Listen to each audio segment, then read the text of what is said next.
ये तो मैं इतना ही बताती हूँ क्योंकि ईवीएम इतना ऑपरेट किया है तो डिटेल जो ईवीएम के टेक्नीशियन है वो बता सकते हैं। अभी मेरा जितना यूज़ है ईवीएम का, EVM is a stand alone thing, it can not be, it's not communicable, उसको प्रोग्रामेबल भी नहीं है। या प्रकरणामध्ये एक गोष्ट पाहायला मिळाली की ज्या आरोपीचा मोबाईलच्या माध्यमातून हे सगळं घटना घडल्या त्या ठिकाणी तुम्ही वरिष्ठ अधिकारी होत्या, या प्रकरणामध्ये त्यांच्यावर एफआयआर दाखल केली, तुमच्यावर काय एफआयआर दाखल केली नाही त्याचं उत्तर माहिती म्हणजे काय?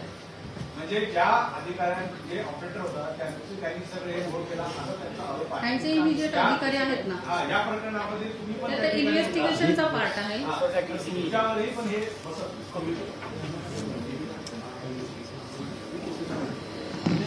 ज्याप्रमाणे त्यांच्यावर एफआयआर केला आहे त्याप्रमाणे तुमच्यावर पण पोलिसांनी एफआयआर करायला पाहिजे नाही?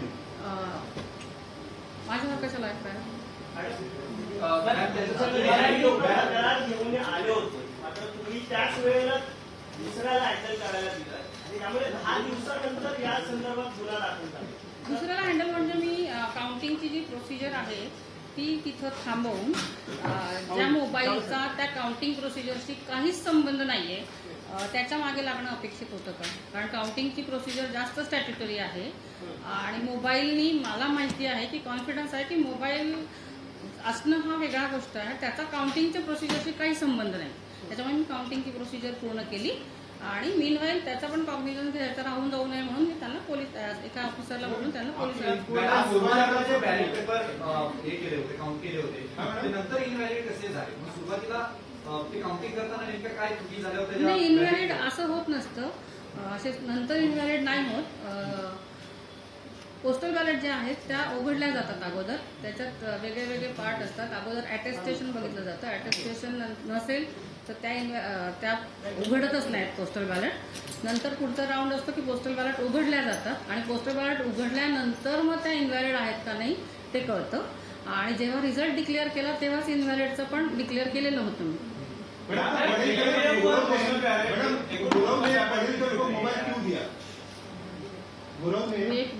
अभी गुरव ही जाने नहीं, अभी वो इन्वेस्टिगेशन चालू है ना।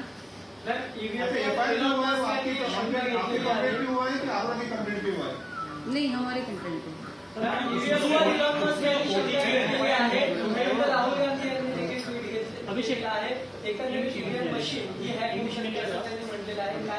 ईवीएम मशीन हैक हो सकत नहीं। एफआईआर में कोई ओटीपी का मेंशन नहीं है और वो उसके इस रीज़न की वजह से मोबाइल अलाउ होता है ऐसा लिखा है, वो उस मोबाइल पे कोई ओटीपी आएगा ऐसा कोई एफआईआर में मेंशन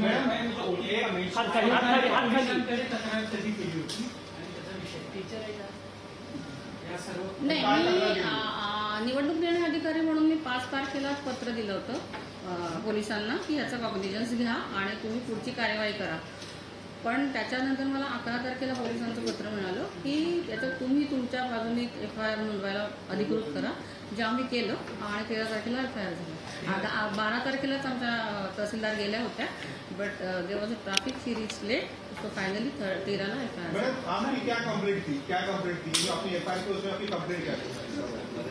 मोबाइल मध्ये अनऑथराइज पर्सन वापरला मोबाइल नहीं वापरला, वो मिला दूसरे के पास ना, दूसरे आदमी के पास।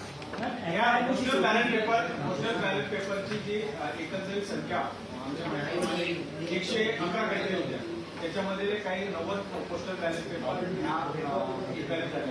त्या कोणाच्या होत्या? सिक्रेसी ऑफ वोटिंग सगळ्यात पहिल्यांदाच वाचतो आपण 128 कलम, ती इथं सांगण्याची गोष्ट नाही। 48 मतांनी विजयी झाली आहे। 2 मिनिट, मला वाटतं फार कन्फ्युजन आहे, मी माझी प्रेस नोट तुम्ही वाचलेली दिसत नाही, त्याच्यात मी स्पेसिफिकली म्हटलं आहे की जे पोस्टल बॅलेटचं रिव्हेरिफिकेशन मॅन्डेटरी झालं, इथं कुठलंही रिकाउंट झालं नाही आहे, ते 48चा लीड ज्या रिव्हेरिफिकेशनच्या पूर्वीच होता तो तसाच्या तसा राहिला। रिव्हेरिफिकेशन जे 111 पोस्टल बॅलेट इनव्हॅलिड होत्या, त्या 111 पोस्टल बॅलेट उमेदवारांच्या उपस्थितीत तपासल्यानंतरही त्या इनव्हॅलिडच राहिल्या, त्याच्यामुळे रिझल्टमध्ये रिव्हेरिफिकेशन झालं, रिकाउंट नाही झालं। अभी है वो अनऑथराइज यूज किया है मोबाइल का, यही कंप्लेन है, तो उसको जो भी पनिशेबल है आरपी एक्ट के तहत वो उसका कार्रवाई होगी। एफआईआर में ओटीपी का मेंशन है मैडम, वो ओटीपी क्या है थोड़ा एक्सप्लेन कीजिए। वो तो कुछ तो ओटीपी के बारे में मेंशन किया हुआ है एफआईआर में, what is that? OTP enables the ARO to open the Encore system जहाँ data entry हो। It has absolutely nothing to do with the EV। जो OTP आहे मराठीत समजून घ्या, जो OTP होता है वो लॉगिन जो होता है ना, लॉगिन का पासवर्ड होता है ना, जो एनकोर का लॉगिन होता है जहाँ डेटा एंट्री होती है उसका पासवर्ड आता है सिस्टम में। लॉगिन का पासवर्ड आता है डेटा एंट्री का, EVM का उससे कोई लेना देना नहीं।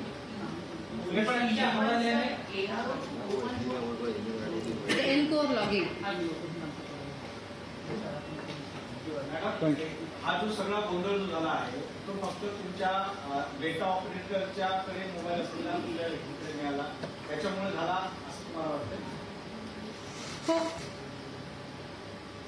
तो तरी आता ते त्यांची चूक असं, त्या व्यक्तीची काय चूक आहे त्याला त्याच्याही अगेन्स्ट आम्ही FIR केलेला आहे, त्याने तो द्यायला नको होता आणि त्याला आम्ही डिसमिसही केलेला आहे। पण या प्रोसिजरमध्ये जे सर्वसामान्यांचे अधिकार आहेत त्या माध्यमातून एकाचा विजय झाला, दुसऱ्याचा पराभव झाला, या प्रोसिजर मुळात साहेब मगापासून मी आपल्याला सांगायचा प्रयत्न करते, आपल्याला समजूनच घ्यायचं नाहीये, तरी परत एकदा समजवते मी की मोबाईल अनऑथराइज होता, त्याच्याबद्दल FIR झालेला आहे, त्या माणसावर ऍक्शन झालेली आहे आणि FIRची जी प्रोसिडिंग होईल, त्याचं फाइंडिंग होईल, त्याची कार्यवाही होईल। मुळात हे दोन वेगळे विषय आहेत। काउंटिंगचा या सगळ्या गोष्टींशी काहीही संबंध नाही, अजिबात संबंध नाही। काउंटिंग हे इंडिपेंडंट होतं आणि काउंटिंग रुडिमेंटरी पद्धतीने जसं होतं तसंच होतं। पोस्टर काउंटिंग एजंटच्या समोर रिझल्ट सेक्शन दाबला जातो, रिझल्ट डिस्प्ले केला जातो, ते लिहून घेतात। आमच्याकडे प्रत्येक फॉर्मवर 17C पार्ट 2 जे म्हणतो त्याच्यावर काउंटिंग एजंटची सही आहे। काउंटिंग एजंट ते डाटा तपासल्याशिवाय सही देत नाही। आमच्याकडे 1753 मतदान केंद्र आहे, त्या सगळ्या 1753 पार्ट 2 17C वर सह्या आहेत। पोस्टल बॅलेटचे जे 14 काउंटिंग टेबल होते त्याच्याही प्रत्येक टेबलवर आमच्याकडे सह्या आहेत। त्याच्यामुळे ह्या सगळ्या गोष्टी इंडिपेंडंट आहेत। तो एक अनफॉर्च्युनेट इन्सिडन्स होता जो व्हायला नको होता आणि त्याची चौकशी होते आहे। या दोन गोष्टी कनेक्टेड नाही आहेत। मॅम तो डेटा एंट्रीचा पार्ट फक्त मराठी लिहिलं पुन्हा सांगितलं की तो OTP कसा येतो एनकोर मी मग अशी मला हिंदीत मागितलं आणि आता परत मराठी। हिंदी आणि मराठी दोन्हीच आहे। मराठीत एनकोर जी आहे सिस्टीम, एनकोर ही ऑनलाईन सिस्टीम आहे जी डेटा एंट्रीसाठी लॉग इन होतो। आमच्या ARO जे आहेत असिस्टंट रिटर्निंग ऑफिसर, सहाय्यक निवडणूक निर्णय अधिकारी, त्यांच्याकडे OTP येतो, ते लॉग इन करतात आणि मग आम्ही ते डाटा एंट्रीला ती वेबसाईट आम्हाला अवेलेबल होते। डाटा एंट्री आणि काउंटिंग हा फार वेगळा प्रकार आहे आणि not only online data entry, आम्ही मॅन्युअल डेटा एंट्री सुद्धा केली आहे। म्हणूनच ते मगाशी तुम्ही जे म्हणलात की त्यांचा जो गोंधळ होता, आमचे 3 वेळा आम्ही चेक केलेले होते टेबल्स सगळे टॅब्युलेशन, त्याच्यामुळे आम्ही जे केलं आहे टॅब्युलेशन किंवा जी बेरीज केली त्याच्याबद्दल अजिबात शंका नव्हती, म्हणून आम्ही निर्णय जाहीर केला। आघाडीवर होते आणि त्यावेळेस वायकरांनी फेरमतमोजणीची मागणी केली की आपण नाकारली कुठल्या आधारावर? अमोल कीर्तीकर हे एका मताने EVMच्या मतमोजणीत आघाडीवर होते। तो 26वा राऊंड होता, त्याच्या अगोदर 25वा राऊंड नंतर 25 आणि 26 राऊंडच्या मध्ये मी पोस्टल बॅलेटचा निकाल जाहीर केला होता।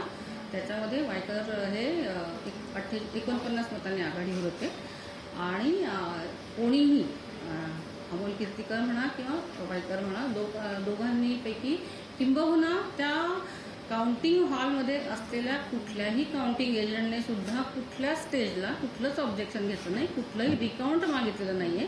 मी परत प्रसारमाध्यमांना हे सांगते की 27 मुंबई उत्तर पश्चिम लोकसभा मतदारसंघाच्या मतमोजणीच्या वेळेला कुठलंही रिकाउंट मागण्यात आलेलं नव्हतं, कोणीही फेरमतमोजणीची मागणी केलेली नव्हती। जे झालं होतं ते रिव्हेरिफिकेशन म्हणजे पुनर्पडताळणी, जे म्हणजे बाद मतपत्रिका होत्या त्याची झाली होती। Invalid postal ballots were reverified and there was absolutely no recount asked for.